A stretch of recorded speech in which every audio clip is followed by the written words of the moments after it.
آذان کے بعد کی دعائیں۔ حضرت عبداللہ بن عمرو بن عاص رضی اللہ عنہ روایت کرتے ہیں کہ رسول اللہ صلی اللہ علیہ وسلم نے فرمایا، جب تم مؤذن کی آواز سنو تو تم مؤذن کو جواب دو، یعنی آذان کا جواب دینا لازم ہے، اور جب آذان ختم ہو جائے تو مجھ پر درود بھیجو، پس تحقیق جو مجھ پر ایک بار درود بھیجتا ہے اللہ اس پر 10 بار رحمت بھیجتا ہے۔ تو آذان کے فوراً بعد کیا کام کرنا چاہیے؟ درود شریف پڑھنا چاہیے۔ کتنی دفعہ؟ 1 دفعہ۔ کیسے؟ نماز والا میں 1 دفعہ پڑھ دیتی ہوں درست تلفظ کے ساتھ، غور سے سن لیجئے۔ اللہم صلی علی محمد وعلی آل محمد کما صلیت علی ابراہیم وعلی آل ابراہیم انک حمید مجید، اللہم بارک علی محمد وعلی آل محمد کما بارکت علی ابراہیم وعلی آل ابراہیم انک حمید مجید۔ یا الہی رحمت بھیج محمد صلی اللہ علیہ وسلم پر اور آل محمد پر، جیسے رحمت بھیجی تو نے ابراہیم اور آل ابراہیم پر، بے شک تو تعریف کیا گیا بزرگی والا ہے۔ یا الہی برکت بھیج محمد صلی اللہ علیہ وسلم پر اور آل محمد پر، جیسے برکت بھیجی تو نے ابراہیم پر اور آل ابراہیم پر، بے شک تو تعریف کیا گیا بزرگی والا ہے۔ حضرت جابر رضی اللہ عنہ روایت کرتے ہیں کہ رسول اللہ صلی اللہ علیہ وسلم نے فرمایا، جو شخص آذان کا جواب دے اور پھر آذان ختم ہونے پر یہ دعا پڑھے، اس کے لیے قیامت کے دن میری شفاعت واجب ہو جاتی ہے۔ کیا ہے دعا؟ اللہم رب هذه الدعوة التامة والصلاة القائمة آت محمدا الوسيلة والفضيلة وابعثه مقاما محمودا الذي وعدته۔ اس پوری پکار یعنی آذان کے اور قیامت تک قائم رہنے والی نماز کی رب محمد صلی اللہ علیہ وسلم کو وسیلہ اور بزرگی عطا فرما اور انہیں مقام محمود میں پہنچا جس کا تو نے ان سے وعدہ کیا ہے۔ وسیلہ کیا چیز ہے؟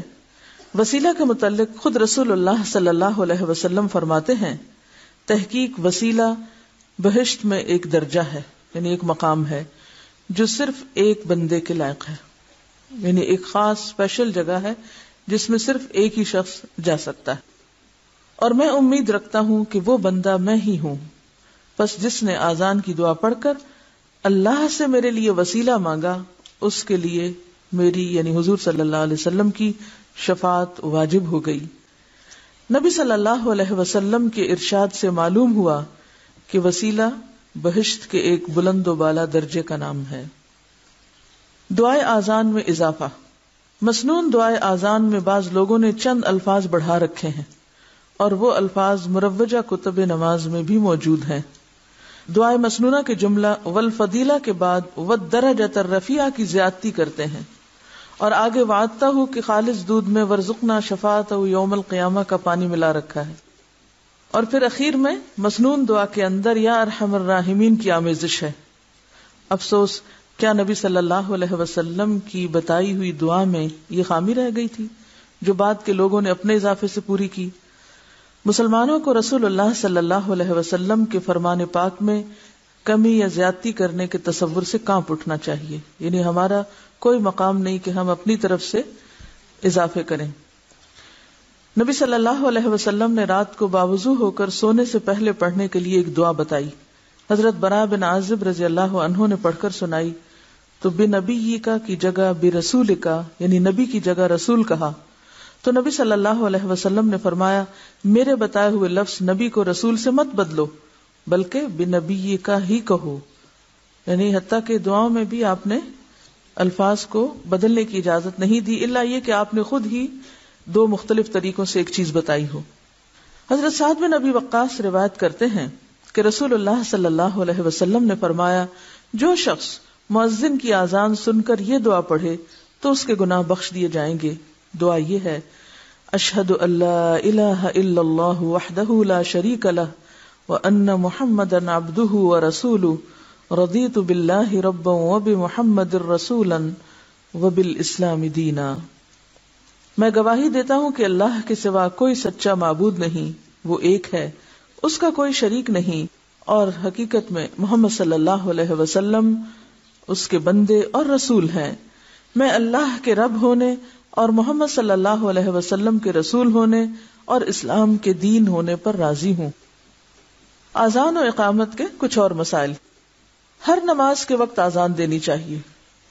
رسول اللہ صلی اللہ علیہ وسلم نے فرمایا، جب نماز کا وقت آئے تو تم میں سے کوئی ایک اذان کہے، یعنی تم ہی میں سے کوئی ایک اذان کہے۔ اس سے کیا پتہ چلتا ہے کہ تم ہی میں سے ایک، یعنی مسلمانوں میں سے کوئی ایک اذان دے، یعنی جو لوگ وہاں اس خاص جگہ پر موجود ہوں انہی میں سے کسی کو اذان دینی چاہیے۔ لہذا ٹیلی ویژن کی اذان یا پھر ٹیپ ریکارڈر پہ اذان یا گھڑیوں میں اذان، وہ ایک یاد دہانی تو ہے، لیکن اصل مقصد یا اصل فائدہ اس سے نہیں حاصل ہو سکتا۔ اس لیے یہ سوچنا کہ کہیں صرف ٹیپ ریکارڈر چلا کے اذان دے دی جائے تو وہ اصل اذان کے برابر ہوگی، اصل اذان برابر نہیں ہوگی۔ ہاں یہ ہے کہ نہ ہونے سے بہتر ہے کہ انسان کچھ تو سنے، خصوصاً ایسے جگہیں، ایسے ملک جہاں بالکل بھی اذان نہیں ہوتی، اور اگر آپ وہاں مہینوں مسجد نہیں جاتے، جیسے خواتین کو روکا بھی جاتا ہے مسجد جانے سے، تو اس کا مطلب یہ ہے کہ زندگی اتنی بڑی خیر سے محروم ہی گزرتی چلی گئی۔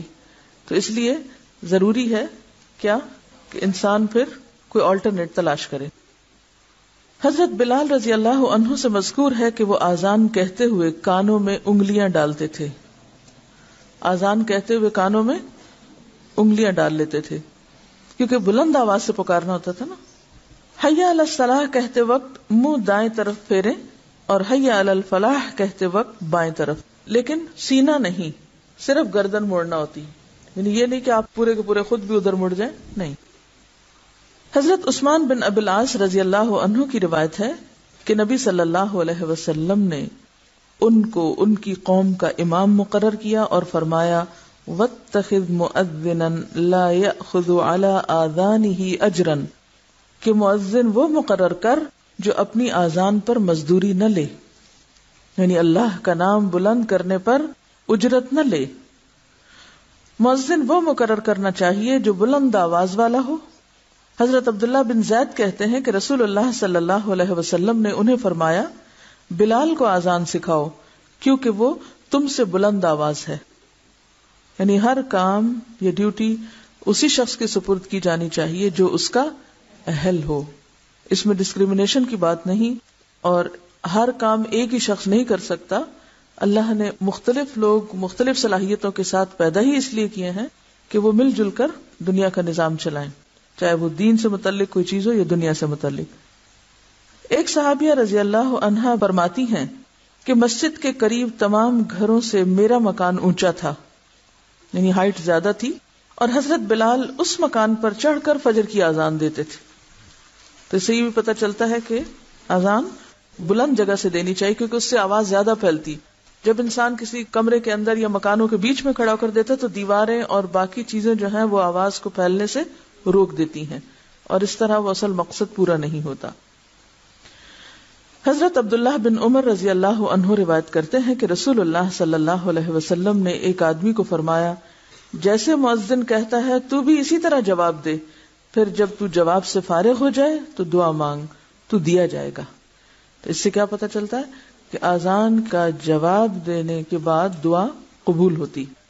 رسول اللہ صلی اللہ علیہ وسلم نے فرمایا، اذان اور تکبیر کے درمیان اللہ تعالیٰ دعا رد نہیں فرماتا، یعنی وہ دعا کی قبولیت کا وقت ہوتا ہے۔ بہت سے لوگ اتنے خوبصورت موقع کو محض اپنی غفلت کی وجہ سے گنوا دیتے ہیں، بلکہ ایسے مواقع کا تو انتظار رہنا چاہیے کہ اچھا اذان ہوئی یا نہیں، اور کان بھی ادھر لگائے رکھنے چاہیے تاکہ ایسا موقع اور ایسا وقت ہاتھ آئے جس سے ہم اللہ سے مانگ سکیں، اور اس طرح مانگیں کہ دعا قبول بھی ہو جائے۔ بیماریوں اور وبا کے موقع پر لوگ گھر گھر اذانیں دیتے ہیں، یہ سنت سے ثابت نہیں، کیونکہ اس سلسلے میں پیش کی جانے والی تمام روایات ضعیف ہیں۔ آپ نے دیکھا ہوگا مدینہ میں کئی دفعہ بہت مشکل حالات آئے، آپ کو جنگ احزاب کا موقع بھی یاد ہوگا کہ جب مسلمانوں کا حال کیا ہو گیا تھا، ہنالک ابتلی المؤمنون وزلزلوا زلزالا شدیدا، اتنا شدید خوف و ہراس تھا اور اتنی شدید آزمائش تھی کہ بس یوں لگتا تھا کہ اب ختم ہی ہو کے رہ جائے گا سب سلسلہ. لیکن ایسے موقع پر بھی مدافعت کے لیے کوئی اذانیں نہیں دی گئی تھی گھر گھر میں یا چھتوں پہ چڑھ کے. الصلاۃ خیر من النوم کے الفاظ سوائے اذان فجر کے کسی اور اذان میں نہیں کہنے چاہیے. اقامت اذان کے فوراً بعد نہیں ہونی چاہیے. یہ نہیں کہ ادھر سے اذان اور دوسری طرف اقامت شروع ہو جائے, کیونکہ نبی صلی اللہ علیہ وسلم نے فرمایا اذان اور تکبیر کے درمیان نفل نماز کا وقفہ ہوتا ہے. یہ نماز کی جو سنتیں ہوتی ہیں وہ اس وقت ادا کی جاتی ہیں. صبح صادق سے کچھ دیر پہلے والی اذان جائز ہے, یعنی تہجد کی اذان جس کو بولتے ہیں. نبی صلی اللہ علیہ وسلم نے فرمایا تمہیں بلال کی اذان سحری کھانے سے نہ روکے, کیونکہ وہ رات کو اذان دیتے ہیں تاکہ تہجد پڑھنے والا لوٹ آئے, یعنی تہجد سے فارغ ہو جائے اور سونے والا نماز فجر کے لیے خبردار ہو جائے. اور عموماً لوگ حضرت بلال کی اذان کے ساتھ اٹھتے تھے اور پھر دوسری اذان کے ساتھ فجر پڑھتے تھے, اور اس بیچ کے عرصے میں سحری کھاتے تھے. نبی صلی اللہ علیہ وسلم نے فرمایا جب اقامت ہو جائے تو فرض نماز کے علاوہ کوئی نماز نہیں ہوتی, یعنی جب تکبیر ہو جائے صفیں بننے لگے تو پھر نفل سنت وغیرہ کچھ نہیں, اسے ختم کر دینا چاہیے. رسول اللہ صلی اللہ علیہ وسلم نے میدان عرفات میں 2 نمازیں اکٹھی پڑھی. آپ نے اذان ایک مرتبہ